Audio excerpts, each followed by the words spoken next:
I will use this wonderful applet to illustrate what exactly we mean when we talk about the sample mean, the standard error, the sampling distribution, and so forth. So up here you see our population distribution. This is where the original data are being generated, or this is where they are distributed. This is your entire population. We now sample from this bell-shaped, in this case a normal distribution, and we compute the mean of the sample. So this is what I've set here. I'm sampling 10 data points at a time. And let's watch the animation of this sampling. So this is a random sampling from an urn, and if I compute now the mean of these 10 samples, I end up with the blue line. The blue line is one sample mean.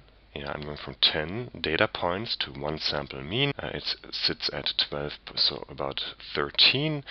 And the true mean was 16. Let's repeat this. So another 10 sample points, and there's my second sample mean. And the mean of these two means now, keep that in mind, this mean is the mean of the sample means. That is now 14.31. Again, not that far from the true mean. And we can keep going. And there's another sample mean and another one. And you can see now that we have a few data points down here. We are now able to compute the standard deviation of this new distribution. Now, this is my sampling distribution. We start off with my data distribution, standard deviation 5, mean 16. Now, if I repeat drawing 10 samples at a time, I obtain new data points, and those are the sample means, 1 point for each sample mean, and I can now compute the mean of the means, and that has a standard deviation, and which is also called the standard error. To speed up the process,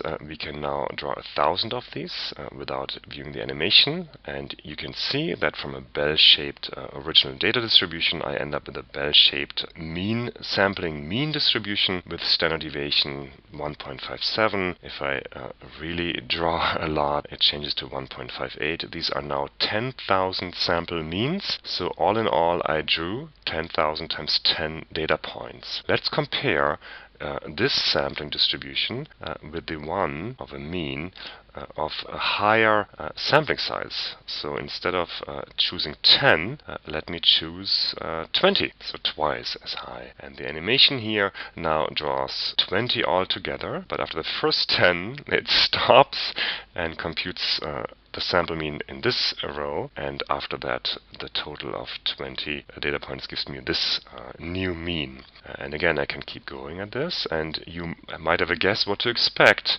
on the width of this sampling distribution, knowing that we are averaging twice as many data points down here as up there. So let me repeat this 1,000 times, and maybe you'll see it, maybe not, but this distribution now is narrower than that. The standard deviation is back to 1.57, and this appears to converge to around 1.11.